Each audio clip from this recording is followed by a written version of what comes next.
بسم اللہ الرحمن الرحیم۔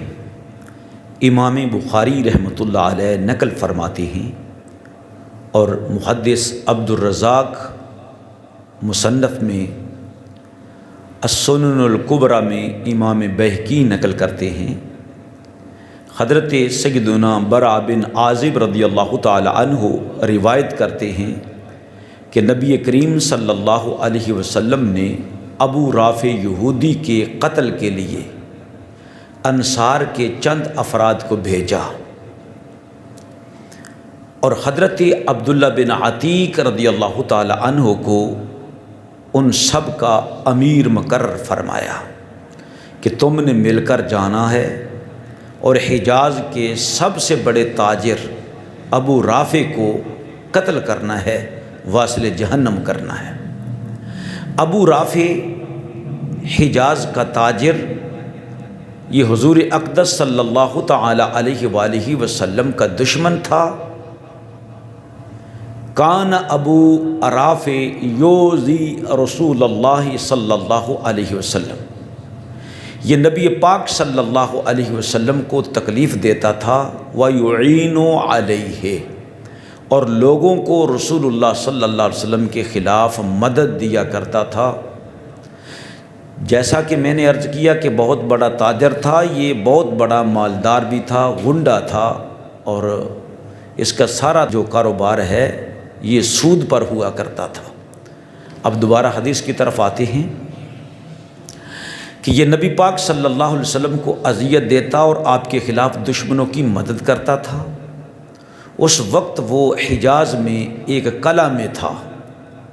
نبی پاک صلی اللہ علیہ وسلم کے بھیجے ہوئے بندے جب اس کے پاس گئے تو سورج غروب ہو چکا تھا اور لوگ آرام کر رہے تھے۔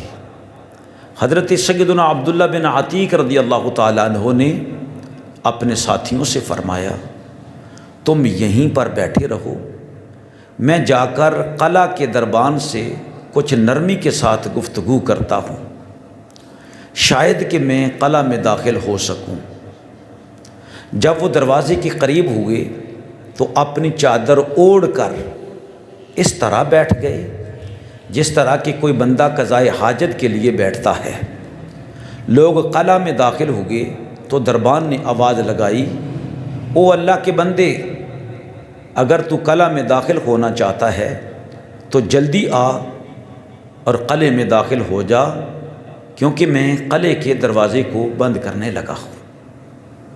حضرت عبداللہ بن عتیق رضی اللہ تعالیٰ عنہ فرماتے ہیں کہ میں قلعہ میں داخل ہوا تو کنارے پر کھڑا ہو گیا۔ لوگوں کے داخل ہونے کے بعد دربان نے جب دروازہ بند کیا تو چابیاں ایک کیل کے ساتھ لٹکا دیں۔ میں نے اٹھ کر چابیاں لیں اور دروازہ کھول دیا۔ ابو رافع کے پاس اوپر والی منزل میں لوگ قصے بیان کرتے تھے اور کہانیاں بیان کرتے تھے۔ پھر جب قصہ سنانے والے ابو رافع کے پاس سے چلے گئے، میں اٹھا، میں دروازوں سے داخل ہونے لگا اور داخل ہو کر دروازے کو اندر کی جانب سے بند کر دیتا۔ کیوں؟ فرماتے ہیں تاکہ جب اسے قتل کروں تو کوئی باہر سے مجھ تک نہ پہنچ سکے، جب کوئی آنے لگے گا تو اندر سے دروازہ بند ہوگا۔ فرماتے ہیں جب میں ابو رافع کے پاس پہنچا تو دیکھا کہ وہ اپنے گھر والوں کے ساتھ درمیان میں اندھیرے کمرے میں لیٹا ہوا تھا۔ فرماتے ہیں لا ادری این ہوا من البیت، مجھے کچھ پتہ نہ چلا کہ اس کی ساری فیملی یہاں موجود ہیں تو ان میں ابو رافع کون ہے، اس بات کا مجھے پتہ نہیں چل رہا تھا۔ سرکار فرماتی ہیں صحابی رسول عبداللہ بن عتیق رضی اللہ تعالیٰ عنہ کہ میں ان کی پہچان سے قاصر تھا کہ یہ کون ہے، یہ کون ہے اور یہ کون ہے، ابو رافع کہاں ہے ظالم۔ فرماتے ہیں چنانچہ میں نے آواز لگائی، او ابو رافع، او ابو رافع۔ مطلب کیا کہ جب میں آواز لگاؤں گا تو وہ مجھے ضرور آواز دے گا۔ اس نے کہا من، کون ہے؟ میں نے آواز والی سمت میں تلوار ماری، اس نے چیخ ماری، میں گھر سے نکل گیا، تھوڑا دور جا کر رکا، پھر ابو رافع کے پاس دوبارہ آیا، یہ سوچا کہ پتہ نہیں یہ ظالم قتل ہوا ہے یا نہیں ہوا۔ میں نے کہا او ابو رافع، یہ آواز کیسی ہے؟ کہنے لگا او تیری ماں کے لیے ہلاکت ہو، تیری ماں مر جائے، کوئی بندہ میرے گھر میں گھس کر مجھے تلوار مار گیا ہے۔ یعنی ابو رافع ہکا بکا تھا کہ میرے ساتھ یہ کیا ہوا ہے، سخت تکلیف میں تھا، یہ بھی نہ پہچان سکا کہ یہ آواز مجھے دینے والا کون شخص ہے۔ اس نے پہلے بھی آواز دی، اس کے ساتھ ملتی ہوئی آواز ہے، ابو رافع یہ پہچان نہ کر سکا، بلکہ یہ کہنے لگا کہ شاید یہ مجھ سے کوئی ہمدردی کرنے والا ہے جو میری پکار کو سن کر اوپر آیا ہے۔ حضرت سیدنا عبداللہ بن عتیق رضی اللہ تعالیٰ عنہ فرماتے ہیں کہ میں نے اسے دوبارہ تلوار کے ساتھ مارا لیکن وہ قتل نہ ہوا۔ میں نے اس کے پیٹ میں تلوار کی نوک رکھ کر زور دیا حتیٰ کہ اس کی پشت سے وہ تلوار نکل گئی۔ اب میں سمجھ گیا، مجھے یقین ہو گیا کہ میں نے اس مردود کو قتل کر دیا ہے، میں کامیاب ہو گیا۔ میں دروازے ایک ایک کر کے جو بند کیے تھے کھولتا گیا اور نیچے اترتا گیا، یہاں تک کہ میں سیڑھی تک پہنچا تو میں سمجھا کہ زمین تک میں پہنچ گیا ہوں، یہ زمین آ گئی ہے۔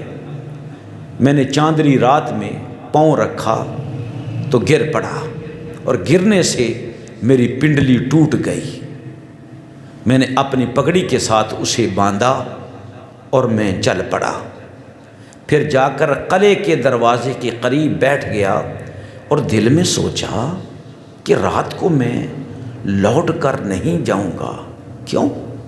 فرماتے اس لیے کہ اچھی طرح مجھے معلوم ہو جائے کہ میں نے اس ظالم مردود کو قتل کر دیا ہے یا نہیں، کہیں وہ بچ تو نہیں گیا۔ اللہ اللہ، سبحان اللہ، واہ صحابی رسول، آپ لوگوں کی عظمت پر ہماری جانیں قربان ہوں۔ سیدنا عبداللہ بن عتیق رضی اللہ تعالیٰ عنہ فرماتے ہیں کہ جب میں نے اس کی موت کا یہ اعلان سنا، اعلان کیا ہو رہا تھا کہ حجاز کا تاجر ابو رافع مر گیا ہے، کسی نے اس کو قتل کر دیا ہے۔ جب یہ اعلان سنا تو میں اپنے ساتھیوں کے پاس چلا گیا اور ان سے کہا کہ اللہ تعالیٰ نے نجات دے دی اس ظالم کے شر سے کہ ظالم ابو رافع کو میں نے ہلاک کر دیا ہے۔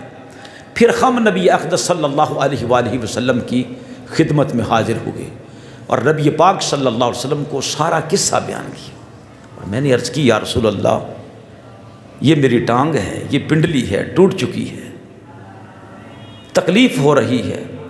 نبی اقدس صلی اللہ تعالیٰ علیہ وسلم نے مجھ سے فرمایا ابسط رجلک، اے عبداللہ بن عتیق تم اپنی ٹانگ کو بچھا دو۔